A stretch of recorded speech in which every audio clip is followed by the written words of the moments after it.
ऐसी कौन सी एक बुक है यार जिसको तुम्हें पढ़ना ही चाहिए along with the preparation of NEET PG, क्योंकि नीट पीजी प्रिपरेशन के अलावा हम ध्यान नहीं देते इन चीज़ों पे कि यार क्या ऐसी चीज़ें जो एक एमबीबीएस के बाद आपसे नॉर्मली एक्सपेक्ट की जाती हैं। वन पे गया था तो फिर आपसे क्या एक्सपेक्ट किया जाता है, मैं आपको एक हल्का एग्जांपल दे रहा हूँ। थोड़ी भारी होती है और मैं उनमें से हूँ, तो फिर काफ़ी ज़्यादा वहाँ पे पेशेंट्स तो आ रहे थे काफ़ी। Hey guys, this is doctor Ankit and welcome back to my YouTube channel. आज जिस टॉपिक में वीडियो बनाने वाला हूँ वो है कि अभी रिसेंट में बहुत सारे लोगों की बॉन्ड पोस्टिंग हुई हमारे जूनियर्स में, और बहुत सारे ऐसे क्वेश्चंस आ रहे हैं कि यार अगर आप सीएचसी या डीएच में, जैसे एक कमेंट आया में आप पोस्ट होते हैं तो फिर क्या आपको वहाँ पे कोई ट्रेनिंग दी जाती है या डे वन से आपको सब कुछ मैनेज करना होता है। एक थोड़ा सबके मन में होता है कि यार अभी मैंने इंटर्नशिप में सीखा तो है, बट कुछ मेडिसिन ऐसी हैं, कुछ चीज़ें ऐसी हैं जो मुझे शायद नहीं आती। इमरजेंसीज अगर होंगी और मैं अकेला डॉक्टर होऊंगा सीएचसी या पीएचसी या फिर डीएच में, तो मैं क्या करूँगा वहाँ पे, थोड़े काफ़ी सारे डाउट्स होते हैं। तो इसी से रिलेटेड ये वीडियो रहेगी, और आई टेल यू कि कौन सी ऐसी बुक है जो आपको हेल्प कर सकती है इन कंडीशंस में। तो लेट्स स्टार्ट द वीडियो। सबसे पहले मैं अपना एक्सपीरियंस बता देता हूँ कि मेरा डे वन कैसा रहा था। देखो, मैंने जो रूरल सर्विस करी है वो डिस्ट्रिक्ट हॉस्पिटल कोंडागांव में करी है, और जब मैं डे वन पे गया था तो फिर आपसे क्या एक्सपेक्ट किया जाता है, मैं आपको एक हल्का एग्जांपल दे रहा हूँ। जब मैं डे वन पे गया था तो जो सी एस सर थे उस टाइम पे मैंने जब अपना दिया कि हाँ मैं यहाँ पे ज्वाइन कर लिया हूँ, उन्होंने कॉल किया और बोला कि जो इमरजेंसी वार्ड है वहाँ पे जाओ, वहाँ पे एक हेड इंजरी का पेशेंट है, उसको शायद 1 घंटे पहले सीज़र आया था, उसको उन्होंने दवाई भी दे दी थी, बट एक बार उसे जाके देख ले और थोड़ा एनालाइज कर ले।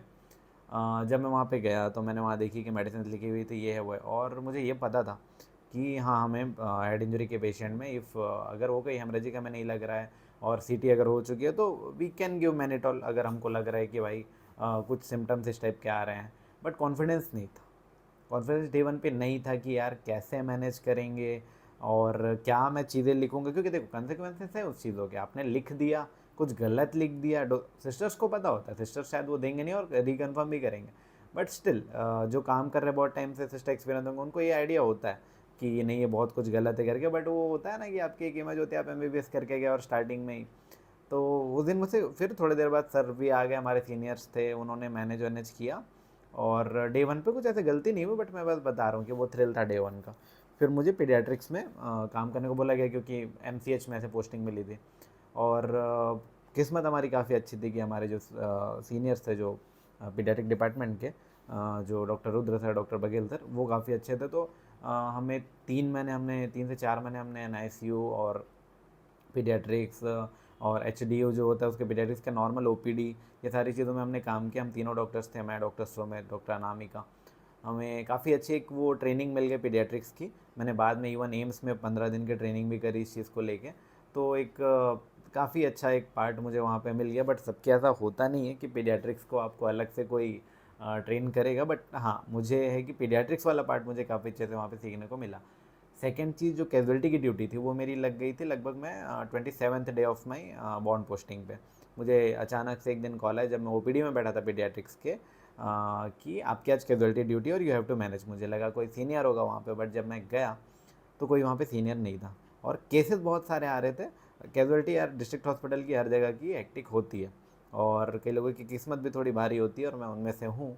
तो फिर काफ़ी ज़्यादा वहाँ पे पेशेंट्स तो आ रहे थे काफ़ी, और जब मैं गया तो देखा कि कोई सीनियर नहीं है, आप सारी चीज़ें खुद लिखनी है कि सारे प्रिस्क्रिप्शन आप लिख रहे हो, इमरजेंसी के प्रिस्क्रिप्शन बोल रहा हूँ। वी ऑल नो कि भाई सेप्ट्रेक्सोन 1 ग्राम IVBD होता है, बट जब खुद लिखो अपने हिम्मत पे तो वो चीज़ें काफ़ी अलग होती है। अगर आप मेडिको हो, आपने एमबीबीएस अभी जस्ट कंप्लीट करिए, फाइनल ईयर या उसके में, तो आप समझ पाओगे कि मैं क्या बोल रहा हूँ। जो मेरे सीनियर्स हैं तो ऑब्वियसली वो तो मुझसे ज़्यादा एक्सपीरियंसड है, तो उनके लिए तो उनका हो सकता है पॉइंट ऑफ व्यू अलग हो। बट जब आप फर्स्ट टाइम ये करते हो तो डेफिनेटली इंटर्नशिप के बाद इतना एक्सपीरियंस होता नहीं है कि आपको उतना कॉन्फिडेंस है। और क्योंकि एक ही कैजुअलिटी होती है, और वहाँ पे पीडियाट्रिक्स भी आते हैं, गायनिक भी आते हैं, सब कुछ आते हैं। गायनिक हमारा थोड़ा अलग था, बट फिर भी बेसिक प्रॉब्लम तो आती ही थी। और पीडियाट्रिक्स भी डायरेक्ट जो इमरजेंसी वो वहाँ आती थी, देन फिर आप कॉल कर सकते थे आप एक्सपर्ट को। सर्जरी हमारे यहाँ सारे एक्सपर्ट्स तो थे, स्पेशलिस्ट थे, बट स्टार्टिंग आप समझ रहे हो कि 1 घंटा आधे घंटे का जो स्टार्टिंग का जो बेसिक पार्ट होता है वो आप पे होता है। तो फर्स्ट डे पे मेरे पे केसेस आए पॉइजनिंग के, गैस्ट्रोएंटाइटिस के, मलेरिया के, और ऐसे यूरिनरी रिटेंशन के, इन सारी चीज़ें आई। पर क्या है कि लिखना क्या होता है क्या है, थोड़ा टफ तो था, बट भगवान की दया से सब कुछ सही रहा डे 1 पे। फिर मैं एक बुक जो आपको पढ़नी चाहिए, ओवरऑल मेरा एक्सपीरियंस था। तो कोई ऑफिशियल ट्रेनिंग नहीं मिलती है, मैं आपको ये बता रहा हूँ। किस्मत है आपकी कि आप किसी के साथ ऑब्वियसली असिस्ट करते हो आप स्टार्टिंग में। मैंने कैजुअलिटी डायरेक्ट हमारी स्टार्ट हुई, हमारे जूनियर्स की फिर ऐसी हुई जो हमसे अगली बैच है कि वो 15 दिन 20 दिन काम करते थे पहले कैजुअलिटी में, देन फिर सिंगल हैंडेडली करते हो। तो और वही एक बेटर चीज़ है, क्योंकि डायरेक्ट आपको मैनेज करने में थोड़ी दिक्कत होती है। तो कुछ जगह ऐसा ट्रेनिंग आपको कुछ ना कुछ ऐसे आपको हेल्प तो करते ही हैं। तो ऐसा नहीं कि आप एकदम ही ज़्यादा डायरेक्ट सारी चीज़ें मैनेज करेंगे, पर पॉसिबिलिटी है। मैं ये नहीं बोलता कि पॉसिबिलिटी नहीं है उस चीज़ की। अब ऐसी कौन सी एक बुक है यार जिसको तुम्हें पढ़ना ही चाहिए along with the preparation of NEET PG, क्योंकि नीट पीजी प्रिपरेशन के अलावा हम ध्यान नहीं देते इन चीज़ों पे कि यार क्या ऐसी चीज़ें जो एक एमबीबीएस के बाद आपसे नॉर्मली एक्सपेक्ट की जाती हैं। घनश्याम वैद्य करके एक बुक आती है जनरल प्रैक्टिस वाली, आपको सबको यार वो बुक एक बार लेनी ही चाहिए। इतनी प्यारी बुक है। मैंने इंटर्नशिप के एंड से वो पढ़ना शुरू कर दिया था, क्योंकि मुझे पता था मुझे घर के आसपास ही पोस्टिंग मिलेगी। और मुझे देखो, नॉलेज आप सबको होगी, आपने एमबीबीएस क्रॉस किया, आपने पूरे पास की इंटर्नशिप कंप्लीट करी, आपको सबको नॉलेज होगी। पर मैं जो चीज़ें बोल रहा हूँ वो ये है कि वो डोजेस किसको कितने एमएल में देना है, किसको एनएस में देना है, किसको आरएल में देना है, क्या कुन चीज़ों को कैसे लिखना है। अगर आप स्नेक बाइट का पेशेंट है, एसी आप प्रिस्क्राइब करें तो किस तरीके से देना है। अगर अचानक से कोई बीपी में मोर देन 200/120 आ रहा है, आपने एंटी हाइपरटेंसिव सारे पढ़े हुए हैं, सारे साइड इफेक्ट आपको पता है सब कुछ, पर कौन सा लिखोगे आप उस टाइम पे, उसके साइड इफेक्ट्स को लेके सब कुछ लेके किस चीज़ से आप स्टार्ट करोगे ताकि सडन फॉल ना हो जाए बीपी का। अगर कोई हेड इंजरी का पेशेंट है तो क्या चीज़ें आपको सच में देनी होती हैं और क्या चीज़ें आपको नहीं देनी होती, ये सारी चीज़ें उसमें लिखी हुई हैं, वर्ड बाई वर्ड चीज़ें हैं उसमें। एक और हेल्प उससे आपको हो जाती है, वो ये है कि अभी मेरे पास वो बुक नहीं है इसलिए मैं तुम्हें ऐसे दिखा नहीं रहा, बट मैं उसका एक पोस्टर तो डाल ही दूंगा। वो चीज़ें तुम्हें पीडीएफ फॉर्म में मैंने स्कैन करके टैब में भी रखी हैं, बट मैं वो शेयर नहीं कर सकता क्योंकि वो तो ऐसे तुम्हें शायद ऑनलाइन मिल भी जाए, बट मुझे लगता है उसकी एक फिजिकल कॉपी तुम्हें लेनी चाहिए। वर्थ इट है वो बुक। उसमें सारी ओपीडी प्रॉब्लम सिस्टम वाइज दी हुई है, चाहे वो स्किन की हो, आपकी गायनिक की हो, पीडियाट्रिक्स हो, इमरजेंसीज हो, रेस्पिरेटरी प्रॉब्लम्स हो, ओपीडी कैजुअलिटी दोनों की प्रॉब्लम्स उसमें दी हुई है। इमरजेंसीज में कैसे मैनेज करते हैं, ओपीडी में देना तो क्या देना है, पीडियाट्रिक में देना तो एक रफ डोज क्या होता है कि भाई एक 1 टेबल स्पून देना है, 1 टीस्पून देना है, क्या किस टाइप का फ़र्क कितना होता है, ड्रॉप्स बाय ड्रॉप्स में कितने ड्रॉप्स देने होते हैं, ये सारी चीज़ उसमें काफ़ी अच्छे से दी हुई है। तो यार ये बुक तुम्हें तो लेनी ही चाहिए मुझे, मेरे ख्याल से वो पढ़ना स्टार्ट कर दो। अगर अभी तुम्हारी पोस्टिंग शुरू हुई है या पोस्टिंग होने वाली है, वो पढ़ना स्टार्ट कर दो अपनी नीट पीजी प्रिपरेशन के साथ साथ। अभी तुम्हारी प्रिपरेशन अच्छी चल रही है और नीट पीजी प्रिपरेशन करो, बट तुम जब जाओगे तुम्हें समझ आ जाएगा कि यार मेरा इस टाइप के पेशेंट्स ज़्यादा आ रहे हैं, तो एटलीस्ट वो सेक्शन तुम उससे ड्यूरिंग ओपीडी आवर्स तुम पढ़ सकते हो साथ साथ, ताकि तुम्हारा जो पेशेंट्स को देखने का नज़रिया है, पेशेंट्स को ट्रीट अगर अच्छे से करना चाह रहे हो, सिर्फ काम चलाने के लिए नहीं जा रहे हो, आप चाह रहे हो कि आपके जाने से कोई फ़र्क पड़े उन चीज़ों पे जो पेशेंट आपके पास आ रहे हैं, क्योंकि आपको एज एमबीबीएस आपको जब दिखाने के लिए वो आ रहे हैं तो आपसे एक्सपेक्ट करते हैं, और आप जो भी देंगे यार उनके लिए तो वही काफ़ी बड़ी बात है। उनको नहीं पता कि डर्मा के स्पेशलिस्ट कौन है, कोई गाँव से जाने नहीं वाला। तो ऑब्वियसली अगर आप अपना बेस्ट उनके लिए देते हो ना कहीं वो चीज़ें आपको हेल्प करती हैं फ्यूचर में। तो मेरे ख्याल से बुक आपको सबको पढ़नी चाहिए। ये इस बुक का पीडीएफ मेरे पे अभी भी है। अगर आप लोग को लगता है कि भाई इस बुक को कैसे पढ़ना है, क्या चीज़ें आपको स्ट्रक्चर्ड अप्रोच क्या है इसका, कैसे एक्चुअल रियल लाइफ में उसका अप्लाई करना है, तो नीचे कमेंट करना। मैं नेक्स्ट वीडियो में बता दूंगा कि प्रॉपरली इस बुक का एक्चुअल यूज़ है क्या। और बाकी कोई बहुत ज़्यादा डरने की तुम सबको ज़रूरत नहीं है। मुझे पता है कि बहुत अच्छे से पढ़ वढ़ के काफ़ी ब्राइट स्टूडेंट्स सब निकले हैं, और सब अपने घर के आसपास अगर पोस्टिंग लेते तो थोड़ा एक रहता है कि नहीं थोड़ा नाम वाम ख़राब ना हो जाए, तो कोई टेंशन लेने की बात नहीं। 1 महीने में 2 महीने में सबको सारी चीज़ें ऑलमोस्ट आ जाती हैं। ब्लंडर्स होने के चांसेस हमेशा होते हैं, नो डाउट। हमारी फील्ड ऐसी है कि चीज़ें दिखती हैं। अगर आपने कोई डोज ऊपर नीचे कर दिया, कुछ हो गया, मीडिया भी ट्रायल यहाँ पे इतना कुछ होता है कि आपको जवाब देना पड़ता है।